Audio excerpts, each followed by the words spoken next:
Hello, I would like to start this video by saying thank you to Mr. Richard Woolley for designing possibly the most handsome saloon car ever.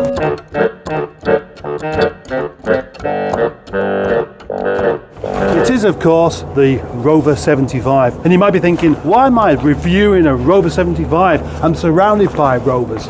Well, this one's a bit different to any of them that I have reviewed before, because this rather understated car is a turbo 1.8 K series turbo.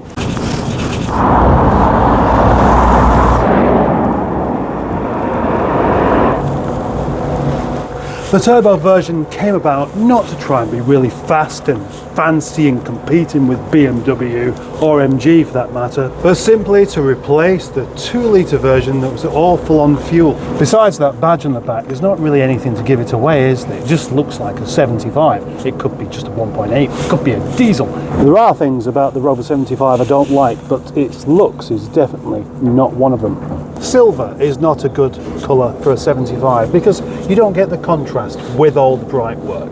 Now this is reasonably close to silver because it's not even gold, is it? It's kind of a platinum colour, but it still works. I prefer a dark coloured one, but that's nice. According to Woolley himself, it wasn't really a retro design. Yeah, it took some cues from the P6, but it wasn't supposed to be retro.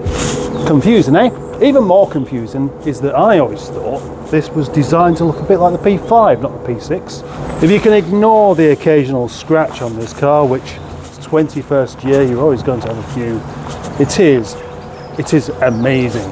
An amazing looking car. The attention to detail at this, the way this swoops, cuts into the boot and the rear lamp like that, the design of the number plate, the way the 75 is placed, and I am a fan of this particular plate as well. The boot plinth itself, another fabulous touch. The ZT version with the old boomerang spoiler on there, I felt spoilt it, but you know, not everyone will agree. In fact, probably very few people will agree with that. A good 75 will have really nice door shut sounds. Let's try them out. Yep. And oh, that's really good, that one actually. If you don't slam it too hard, it just sounds really proper. Inside of the car, it really doesn't give its sporting credentials away at all. And realistically, it can't be a high performance car, can it? Because it's a heavy car. I mean, these are really big, heavy doors. It's not a lightweight car at all. It's much heavier than the 600. It's much heavier than the rest of the Rovers. But the turbo engine does have 148 brake horsepower from the factory and 215 Newton meters. Well, the torque's the important bit, isn't it? Because you can guarantee this is going to weigh at least 1.5 tons. So lugging this around with a 1.8 engine, you're not going to expect it to be that quick. Briefly back to the styling of this car. I can't think of a single point of view of this where it doesn't look fantastic, even the alloy wheels. Even this bit there, I just like the crease that we have along the bottom of the door, and I like the handles, and I like the indented bit, and I like this bit there. It's fair to say I like the look of the Rover 75, and I like the attention to detail which they managed to keep doing with this car, even though the rest of the range was starting to lose it a bit. If you like ovals, then you'll like this car. And when I say ovals, I don't mean the blue oval, the Ford, no. But it is about ovals, isn't it? Ovals, ovals, ovals, oval, oval, oval, oval, oval, oval, oval, oval. It's an oval overload, you might say, or an evil overlord. You could say, but you probably wouldn't. This is a car with a proper interior design, and I absolutely love it. The trim of this one is basic spec, although it does have 4 electric windows and climate control as well. Oh, and a cup holder. Oh, it works as well. I took a gamble without working, and it did. I should have asked first. Normally, when I test drive a car, I ask the owner, does this work? Does this window work? Because I don't want to press the button and find it doesn't work, and then, you know, you've got a problem. Oh, and the cup holders. and I can't believe I didn't ask. The boot is big and heavy.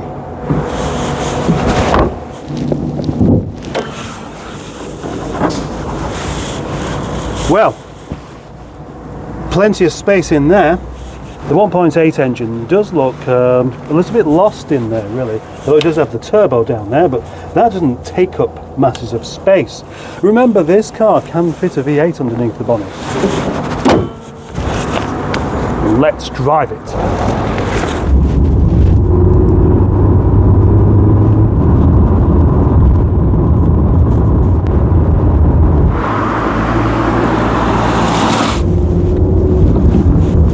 The 75 is a fantastic driver's car actually, with its McPherson struts on the front and the BMW Z-axle on the back.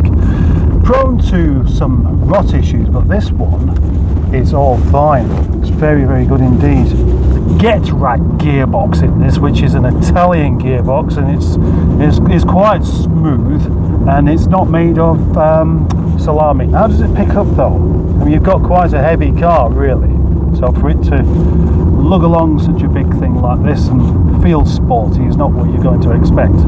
Then again, is that what they were aiming for? No, not entirely. That's why they did the V8 thing, which was a stupid idea, but I'd quite like to drive one of those one day. It doesn't have any stupid noises going on. There's no whiz bangs or pops or any of that stuff, because it's still a gentleman's car. Gentlemen don't drive turbos. Well, what about a turbo that you don't even realise is a turbo, because it actually feels more like a 6-cylinder in its delivery, and I think this one does. I reckon this was an excellent replacement for the 2-litre, because amongst other things, it's not horrendous on fuel as well, and that was something that car was let down with. I like it. I wonder if it's for sale. Well, it had to be me. Allegro Man presents the first test drive review of 2024. So I've got this one that belonged to a MG Rover enthusiast. This was his daily vehicle. He had 6 altogether, 2 modern MGs, as in when I say that I mean ZTs and 75s, and then some 60s ones. So this one's got very low mileage, 59,000 miles. Since I've got it, I haven't touched anything to do with its condition of its body, because I'm quite happy with it. It's been very nicely kept. It's on the nice low mileage. There's no rust on its sills or wheel arches. There's a couple of corners of somethings and nothings just going on like that. So what I've done is I've tried to make, I've gone down the route of let's make this car reliable. So we've had 4 tyres on it, 4 fresh tyres. I've done the usual of cam belt, water pump, coolant change, oil and filter. It's had a couple of front brake pipes, and a new catalytic converter.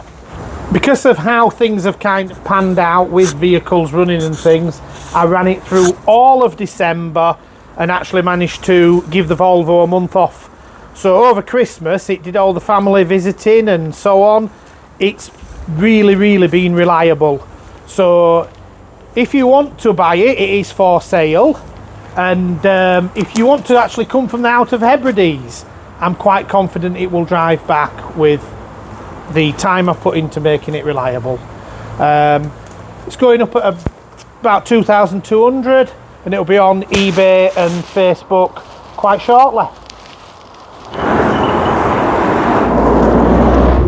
Do you like this car, Allegro Man? Oh, I certainly do.